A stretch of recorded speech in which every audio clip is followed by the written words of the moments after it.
जो क्लास करी है हमने उसमें हम फ्रैक्शंस के बारे में जो सीख रहे हैं, कल हमने की थी टाइप ऑफ फ्रैक्शंस, उसमें हमने प्रॉपर इम्प्रॉपर और की थी अपनी मिक्स फ्रैक्शन। तो एज द नेम सजेस्ट, जैसे नाम बताता है, इसको कैसे बोल रहे हैं, एज द नेम सजेस्ट, जैसे नाम बताता है, प्रॉपर जो दिखने में सही है फ्रैक्शंस, ऊपर छोटा नंबर नीचे बड़ा number, that is a proper fraction.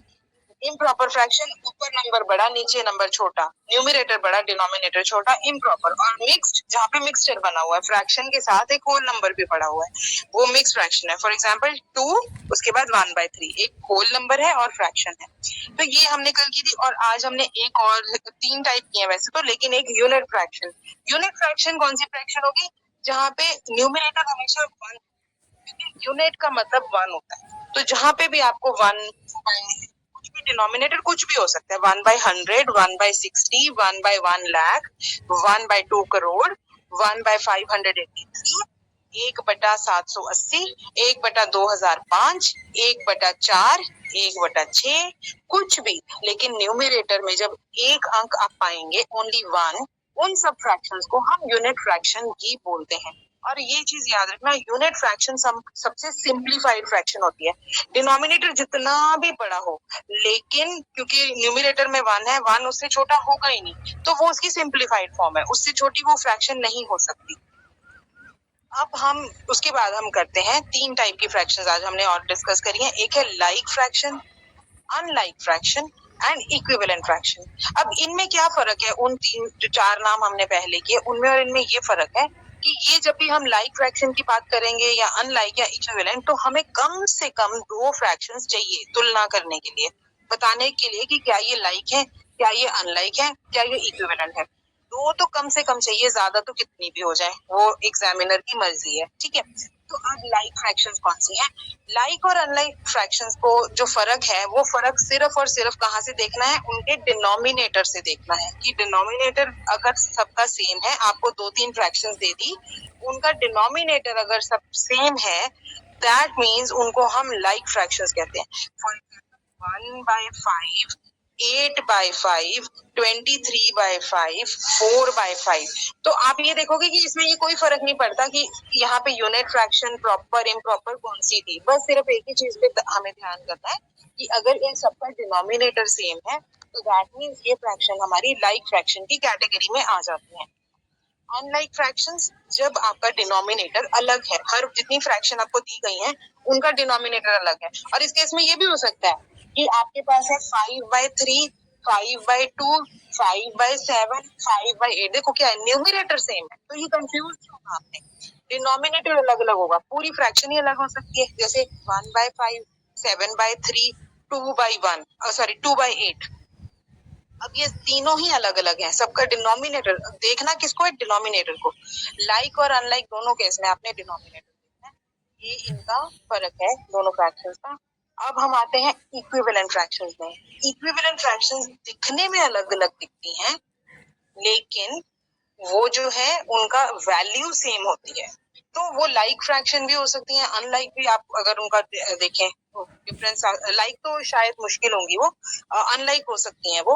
और बस उनकी वैल्यू जब हम उनको सिंप्लीफाई करेंगे तो उनकी वैल्यू सेम होती है, ये इक्विवेलेंट फ्रैक्शंस होती हैं। जैसे कि 1/2, 2/4, 3/6। मैंने आपको एक पिज्जा के एग्जाम्पल से समझाया था। एक पिज्जा है, 3 घरों में आया है, किसी ने उस पिज्जे के 2 हिस्से किए, एक खा लिया, तो इसने कितना खाया, 1/2। दूसरे घर में उन्होंने 4 पिज्जे किए और उसके एक फैमिली मेंबर ने 2 हिस्से खा लिए 4 में से, तो उसने कितने खाए, एक फैमिली मेंबर ने 2/4। ये फिर उसने कितनी खा ली, आधा। अगर तीसरे घर में 3 हिस्से हुए, किसी एक फैमिली मेंबर ने, सॉरी 6 हिस्से हुए और किसी एक फैमिली मेंबर ने 3 खा लिए, तो उसने फिर कितना खाया, उसने खाया 3/6। वो फिर कितना है टोटल पिज्जा का, आधा। तो ये आप 1/2, 2/4, 3/6, ये तीनों दिखने में अलग हैं, लेकिन और ये अनलाइक भी हैं क्योंकि इनका तीनों का डिनोमिनेटर भी अलग है, लेकिन ये इक्विवेलेंट है क्योंकि इनकी वैल्यू, फाइनल वैल्यू सबकी सेम है, सब आधा ही डिनोट हो रहा है। इस इक्विवेलेंट फ्रैक्शन को जानने के लिए हमें एक और चीज मैंने आपको समझाई आज, सिंप्लीफिकेशन ऑफ फ्रैक्शंस। जैसे एडिशन ऑफ फ्रैक्शन, मल्टीप्लिकेशन, तो यहाँ पे एक प्रोसेस और है, वो सिंप्लीफिकेशन है, लेकिन सिंप्लीफिकेशन में क्या हो रहा है एक्चुअली, डिवीजन हो रहा है। तो हम बार बार, मैंने आपको बोला मैथ से घबराना नहीं, मैथ्स में यही कुछ चीजें करनी है। तो जब भी सिंप्लीफिकेशन चार ऑपरेशन है ना, मेरे को मैथ्स में 4 ही काम करने होते हैं, उसमें से कौन सा करते हैं हम इसमें, डिवाइड। तो कोई भी फ्रैक्शन है हमको उसको तब तक भाग करते जाना है जब तक हमें वो उससे छोटी ना हो सके, कि उनके बीच में कॉमन 1 ही रहे फैक्टर जो है। तो सपोज मैंने आपको अभी फ्रैक्शन अभी एग्जांपल के साथ दी थी, जैसे 4/8, तो क्या 4/8 कम हो सकता है? तो हम यहाँ पे ये देख सकते हैं कि किस टेबल में आता है ये। डिविजिबिलिटी रूल्स की भी आप हेल्प ले सकते हो। तो यहाँ तो आपके पास ये दोनों नंबर 4/8 इवन है, तो आपको सीधा सीधा पता है इवन नंबर तो 2 से जाएंगे ही जाएंगे, तो 2 वाले टेबल से सीधा कर सकते हो। और अगर ज्यादा बात है, आपको बड़ा नंबर है, तो आपको 4 है ऊपर, तो आप 4 में भी देख सकते थे कि 4 के टेबल में 8 आता है, तो आप सीधा ही सिंप्लीफाइड फॉर्म में पहुंच जाओगे।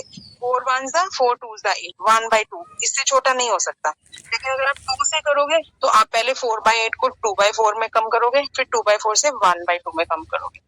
This is called the simplification of a fraction. Actually क्या कर रहे हैं, हम भाग कर रहे हैं, डिवीजन कर रहे हैं। क्या करने के लिए, फ्रैक्शन को उस स्टेज में ले आना कि अब उससे वो छोटी नहीं हो सकती। तो अब इक्विवेलेंट फ्रैक्शन हम कल और पढ़ेंगे, अभी के लिए आप ये सब अच्छे से याद कर लेना। Thank you all, God bless you. और साइनॉप्सिस तो खत्म है, किसी को कुछ पूछना है तो जरूर पूछ लो। अजय बंद कर लो बेटा audio वेशन। Please connect with the charger. Use fingerprint or 7. Tap 7. 7. Use finger 7. 7. 7. Tap to activate recorder. Home. Recording button. Window recorder.